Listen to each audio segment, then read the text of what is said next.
Video में आपके 12 number में आपके बिल्कुल पक्के करवा दूंगा, ये गारंटी है पूरी। ठीक है, रखो सलाह वो मंजर भी आएगा, प्यासे के पास चलकर समंदर भी आएगा, थक कर ना बैठे बोर्ड से लड़ने वाले मुसाफिर, नंबर भी मिलेंगे और मिलने का मजा भी आएगा। जय हिंद दोस्तों, तो क्या हाल है? मेरा नाम है विकास। इस वीडियो में क्लास 10 2023 बोर्ड एग्जाम के लिए मैं आपको बताऊंगा कि कॉपी कैसे लिखनी है, OMR शीट कैसे भरनी है, साथ में संदर्भ व्याख्या कैसे करना है। ये तीनों टॉपिक अपने आप में बहुत ज्यादा इंपॉर्टेंट हैं और अगर आप लोग इन्हें तैयार कर लेते हो तो आपके बोर्ड एग्जाम में नंबर 1 भी नहीं कटेंगे। सबसे इंपॉर्टेंट होती है आपकी प्रेजेंटेशन, कि भाई आप कॉपी कैसे प्रेजेंट करते हो, अपनी चीजों को कैसे आप एक्सप्रेस कर पाते हो, अपने दिमाग में जो है उसको आप कैसे अच्छे से लिख पाते हो। सबसे इंपॉर्टेंट चीज यही होती है बोर्ड एग्जाम में। अगर आप किसी भी तरीके से एग्जामिनर को खुश कर ले गए तो आपको बोर्ड एग्जाम में नंबर भर भर के मिलेंगे। तो भाई साहब इस वीडियो को पूरा आप लोग देख लो, आपके हित के लिए है। ठीक है, तो चलो मैं यहां पर एक एक करके आपको बताता हूं। सबसे पहले आप लोग देखो यहां पर कि आपके पास आएगा ये मॉडल पेपर। ठीक है, आपका बोर्ड जारी किया है वही वाला मॉडल पेपर है, मैं यहां पर अपने से कुछ नहीं लिया हूं। तो ये आप देख सकते हो सत्र 2022-23 के लिए, कक्षा 10 के लिए। ठीक है, ये पूरा जो भी है। अब की बार जो आपके 20 बहुविकल्पी प्रश्न आएंगे आप लोग जानते हो और 20 नंबर के होंगे। सबसे इंपॉर्टेंट बात। दूसरी बात यहां पर आप लोग एक बात ध्यान देना कि भाई जो भी टाइम वही मिलता है सब वही मिलता है। उसके बाद आपको OMR शीट पर भरना है ना, ये कैसे आप करोगे। उसके बाद ये सारे क्वेश्चन आप लोग इन्हें सॉल्व तो मैं करवा दिया था। ठीक है, वैसे अब फिर से मैं करवाऊं अगर आप लोग तो कमेंट करो। अब यहां पर नीचे आते हैं, सबसे इंपॉर्टेंट क्या होता है ये वाला। देखो यहां पर 6 नंबर का ये है यहां पर। ठीक है, ये यहां पर 6 नंबर का आप लोग देख सकते हो। और दूसरी चीज यहां पर जो पद्यांश में आता है वो भी 6 नंबर का आता है, ये आप देख सकते हो। तो चलो देखते हैं यहां पर सबसे पहले कि भाई संदर्भ कैसे लिखोगे। ठीक है, यहां पर आप लोग देख सकते हो। तो सबसे पहले मैं बताता हूं OMR शीट आप कैसे भरोगे। तो यहां पर जैसे क्वेश्चन यहां पर ये सारे दिए गए हैं, अब आप इनको OMR शीट पर कैसे भरोगे, यही तो सबसे इंपॉर्टेंट बात है। तो सबसे पहले मैं आपको बता दूं कि इस तरीके का मैं देखो ये एक लिया हूं। ठीक है, इस तरीके का आपके कुछ रहेगा।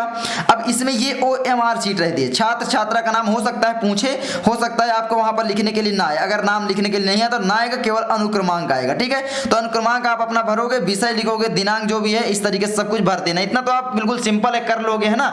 उसके बाद सबसे इंपॉर्टेंट चीज आती है कि भाई इसको कैसे करोगे। बिल्कुल सिंपल है, जैसे कि मान लो कि यहां पर क्वेश्चन दिया गया है। ठीक है, मान लो यहां पर चिंतामणि किस विधा की रचना, दूसरा क्वेश्चन है। ठीक है, निबंध की है, कविता की, नाटक, कहानी। तो यहां पर निबंध की नहीं पहला, दूसरा का पहला सही है। तो यहां पर दूसरा का जो है पहला सही है ना, निबंध। तो यहां पर आप पहले में ऐसे आप नीला कर दोगे पूरा। ठीक है, इस तरीके से बढ़िया से भर दोगे। बस इस तरीके से आपको करना है। एक बात आपको ध्यान रखना कि एक बार अगर आप लोग किसी में पेन चला दिए तो दोबारा उसको काट कर दूसरे में नहीं भर सकते। सबसे इंपॉर्टेंट चीज यही है OMR शीट की। OMR शीट में बिल्कुल भी गलती मत करना। बहुविकल्पी प्रश्न कर रहे हो तो आप लोग एक ही बार मौका मिलता है, आप लोग केवल एक ही बार उसमें भर पाओगे। उसके बाद सोचो मैं काट कर दूसरा कुछ कर दूं तो बिल्कुल भी नहीं कर पाओगे। इसीलिए सावधानी पूर्वक आपको करना है। आई होप अब आप लोग OMR शीट तो भर लोगे। अब इंपॉर्टेंट बात आती है कि भाई कॉपी कैसे लिखनी है। देखो आपका पहला तो क्वेश्चन पूरा का पूरा खंड आ जो रहेगा OMR शीट पर रहेगा। आपको खंड बा आपके फर्स्ट पेज से स्टार्ट कर देनी है, आप जानते हो। ठीक है, जो जो भी पूछता है कॉपी में आप भर दोगे उतना जानते हो। अब यहां पर आता है कि भाई क्वेश्चन प्रेजेंटेशन कैसे करें। सबसे इंपॉर्टेंट चीज यही होती है कि भाई हम क्वेश्चन को किस तरीके से प्रेजेंट करें जिससे एग्जामिनर को लगे कि हाँ यार बच्चे ने कुछ किया है, मैं इसको नंबर बहुत अच्छे दे सकता हूं, है ना। इस तरीके से एग्जामिनर को खुशी हो आपकी कॉपी जांचते समय, है ना। तो कैसे आप करोगे, तो सबसे इंपॉर्टेंट चीज कि भाई प्रश्नोत्तर इस तरीके से लिखो। सबसे पहली बात कि भाई केवल एक साइड आप लोग हाशिया यानी लाइन खींचो, हाशिया इसको बोलते हैं वैसे। तो एक तरफ आप हाशिया खींचो, दोनों तरफ आप बिल्कुल भी खींचने की कोशिश मत करो। हो सकता है अगर खींचो भी तो बहुत सारे बच्चे क्या करते हैं आधे आधे में खींच लेते हैं और थोड़े में लिख के चले जाते हैं। एग्जामिनर को साफ साफ पता चल जाता है कि भाई इस बच्चे ने जानबूझकर कॉपी भरने की कोशिश की है। उसको मालूम पहले ही चल जाएगा, आप पहले ही बता दोगे कि भाई हाँ मुझे नहीं आता था, मैंने कॉपी जानबूझकर भरने की कोशिश की, आप मुझको नंबर मत दो। एग्जामिनर को भी पता चल जाएगा, इतने तो पढ़े लिखे होते हैं, इतने बेवकूफ होते नहीं है। तो इसीलिए मैं बोलता हूँ केवल एक तरफ लाइन खींचो। हो सके अगर इधर खींचना थोड़ा सा जगह छोड़कर खींच लो, एक पटरी का खींच सकते हो। ठीक है, वैसे ना खींचो तो भी बेहतर है, बहुत अच्छी बात है। अब यहां पर सबसे इंपॉर्टेंट चीज आती है आप क्वेश्चन कैसे प्रेजेंट करो। देखो यहां पर है प्रश्न संख्या 1, क्या कहता है प्रश्न संख्या 1। यहां पर देखो खंड बा में मैं आपको दिखाता हूं। ठीक है, तो खंड बा यहां पर आता है, आप लोग देखो ये है। तो खंड बा में क्वेश्चन 1 क्या कहता है, आप लोग यहां पर ध्यान से देखो। क्वेश्चन 1 कहता है कि उपरयुक्त गद्यांश का संदर्भ लिखिए। आपको संदर्भ लिखना है। अब संदर्भ लिखते समय सबसे पहले आपको हिंट दे देना कि किसका आप लोग कर रहे हो।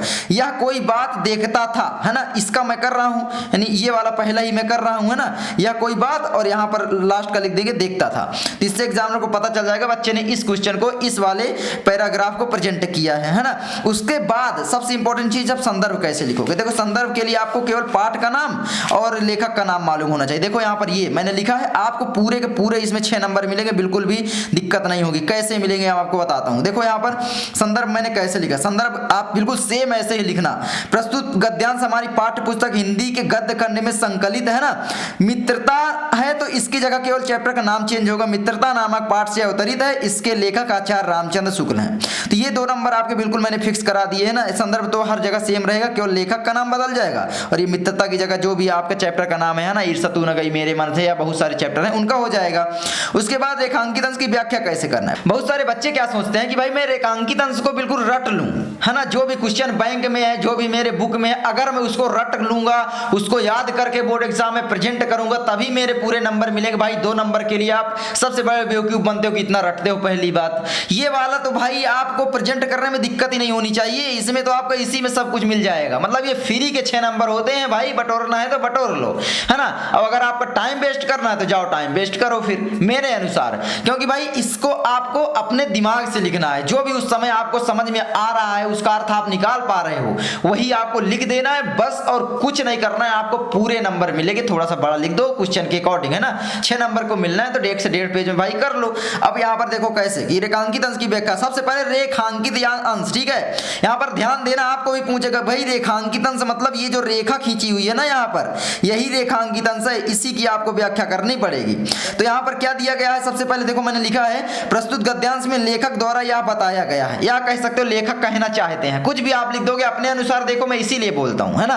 अब आप अपने अनुसार लिख सकते हो, तो लेखक क्या बताना चाहते हैं आप लिख सकते हो, है ना। या आप लिख सकते हो भाई लेखक कौन है, आचार्य रामचंद्र शुक्ल, तो लिख सकते हो भाई प्रस्तुत गद्यांश में आचार्य रामचंद्र शुक्ल जी कहना चाहते हैं या बताना चाहते हैं, आचार्य रामचंद्र शुक्ल जी कहते हैं। कुछ भी भाई लिखो, कोई दिक्कत नहीं है कि मित्रता। उसके बाद देखो मैंने इसको छोड़ दिया, अब कहोगे क्या क्या ट्रिक है इसमें, यहाँ पर मैंने क्यों नहीं लिखा। उसके बाद देखो मैंने पॉइंट टू पॉइंट लिखने की कोशिश की, यहाँ पर एक ऐसे बनाया और पॉइंट पूरा मैंने यहाँ तक लिखा। कैसे, केवल एक जैसे स्वभाव और रुचि वाले व्यक्तियों में ही नहीं, बल्कि भिन्न स्वभाव वाले और रुचि रखने वाले व्यक्तियों के बीच हो सकती है, यानी क्या हो सकती है, मित्रता हो सकती है, के बीच मित्रता यहाँ पर होना चाहिए। सॉरी यहाँ पर आप लिख देना, लिखने में गलती हो जाती है ना, तो मित्रता हो सकती है, अर्थात भिन्न स्वभाव और रुचि वाले लोग भी एक दूसरे के मित्र बन सकते हैं। एग्जामिनर आपको सोचेगा कि भाई हाँ क्या बच्चे ने प्रेजेंट किया, आप अपने अनुसार लिखना।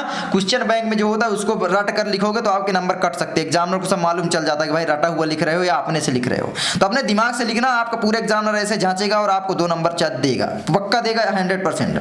यहाँ पर देखो एग्जाम्पल मैंने दे दिया, जैसे राम और लक्ष्मण दोनों एक स्वभाव अलग थे, है ना, कि दोनों के क्या थे, स्वभाव अलग थे, लेकिन दोनों भाइयों के बीच गहरी मित्रता थी।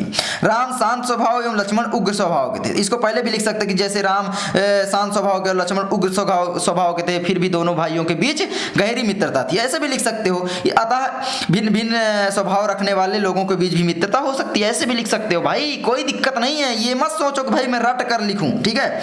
अब उसके बाद आगे बढ़ते हैं। आगे आपका आता है, समाज में लोग विभिन्नता के कारण ही मित्र बनते हैं। हम चाहते हैं कि जो गुण हम में नहीं है वे सब हमारे मित्र के पास हो, जिससे हम कुछ सीख पाए, हमारी कुछ मदद हो सके। अब यहाँ पर देखो, यहाँ पर क्या बोला था, देखो इसके अनुसार मैंने पूरा लिखा है। सबसे पहले ये पैराग्राफ का मैंने इसका पूरा अर्थ बताया है, उसके बाद इसका अर्थ निकाला है। देखो पैराग्राफ टू पैराग्राफ निकालो अर्थ, है ना, तो बिल्कुल आसानी से निकल आएगा। देख सकते हो मैंने कितना आसानी से ये सारी चीज अपने से लिखी है भाई, आप कहीं से मिला लो नहीं पाओगे, ठीक है, क्योंकि मैं अपने से लिखा हूं। उसके बाद आता है आपका क्वेश्चन नंबर 3 में क्या कहता है, देखो क्वेश्चन नंबर 3 यहाँ पर आता है, यहाँ पर देखो ये, है ना, यहाँ पर क्वेश्चन नंबर 3 कहता है कि भाई लेखक के अनुसार समाज में भिन्नता देखकर लोग एक दूसरे की ओर क्यों आकर्षित होते हैं। सबसे पहले क्यों आकर्षित होते हैं, किसके कारण, विभिन्नता के कारण। सिंपल है भाई, विभिन्नता के कारण क्यों आकर्षित होंगे, ताकि उनकी मदद हो। अपने स्वार्थ के कारण भी आप कह सकते हो, है ना, या कुछ सीखने के लिए। स्वार्थ ही तो है मित्रता, मतलब स्वार्थ नहीं होती, लेकिन फिर भी कह रहा हूं कि भाई जैसे यहाँ पर क्या मैंने लिखा, देखो ध्यान से देखना कि भाई लेखक के अनुसार क्या है, समाज में विभिन्नता देखकर लोग एक दूसरे की ओर इसलिए आकर्षित होते हैं। ठीक है, कैसे? लेखक के अनुसार कि भाई जो गुण हम में नहीं है, हम चाहते हैं वे गुण हमारे मित्र पर हों, यानी मित्र में हों, है ना, जिससे हम कुछ सीख पाएं, इसके कारण भी आकर्षित होंगे। हाँ, एग्जामिनर सोचेगा बिल्कुल भाई ये पॉइंट देखो क्या मस्त मैंने लिखा है ना, इस तरीके से पॉइंट टू पॉइंट आंसर देना। हमारी मदद हो सके इसलिए निर्बल धनी का, चिंतनशील प्रफुल्लित चित्त धीर उत्साही का साथ चाहता है ना, बिल्कुल सही है। तो यही चीज है, आप जब इसको पढ़ोगे तो आप आराम से कर लोगे, आपको बिल्कुल भी दिक्कत नहीं होगी। अगर इसको नहीं करना चाहते तो नीचे वाला कर सकते थे, तो है ना, 2 रहेंगे आपके भी। अब उसके बाद आता है पद्यांश। देखो पद्यांश भी आपके 6 नंबर का रहेगा, ध्यान देना। कितने नंबर का? यहाँ पर आपका पद्यांश भी रहेगा कितने नंबर का? 6 नंबर का। पहले भी आपका आता था, तो लेकिन पहले आपका क्या आता था? 4 नंबर की आपकी व्याख्या आती थी, है ना, 4 नंबर की व्याख्या, 1 नंबर का संदर्भ, 1 नंबर का काव्य सौंदर्य। लेकिन अब की व्याख्या 2 नंबर का आएगा, 2 नंबर का ही आपका संदर्भ आएगा, और 2 नंबर का ही आपका क्या आएगा? क्वेश्चन आएगा। तो अब यहां पर देखो क्या है भाई, तो यहां पर आप ध्यान से देखना। ठीक है, मैं आपको दिखाता हूं पूरा, आप लोग यहां पर देखो।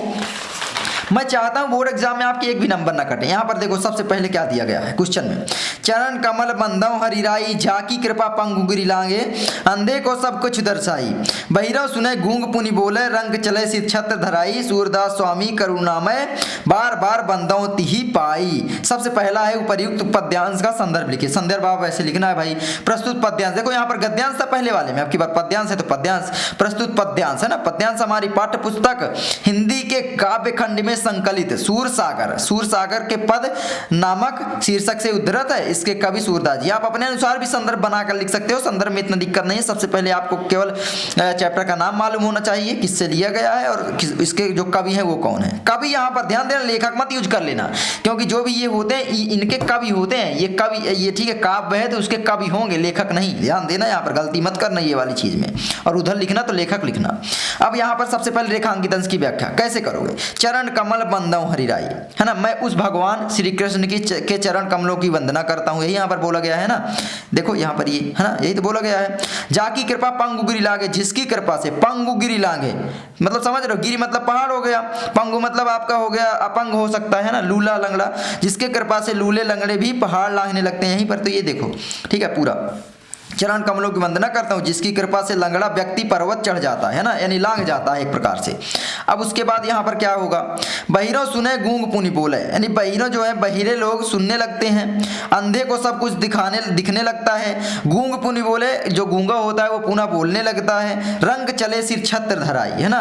अब यहाँ पर देखो, यहाँ पर पूरा यही आंसर है। लगता है बहरा व्यक्ति सुनाई देने लगता है, गूंगा व्यक्ति बोलने लगता है, और निर्धन व्यक्ति सिर पर छत धारण कर चलने लगता है। बिल्कुल सिंपल है भाई, है ना, ये सारी चीजें आप लोग कर सकते हो। तो इस तरीके से है यार, बिल्कुल सिंपल है, लेकिन हाँ क्वेश्चन प्रेजेंट करना आपको आना चाहिए, वरना आप गलती कर दोगे। देखो बिल्कुल मस्त लग रहा है ना कॉपी, आप देखो किस तरीके साफ सुथरी क्लीन लग रही है। आप लोग गलती कम से कम करने की कोशिश करो।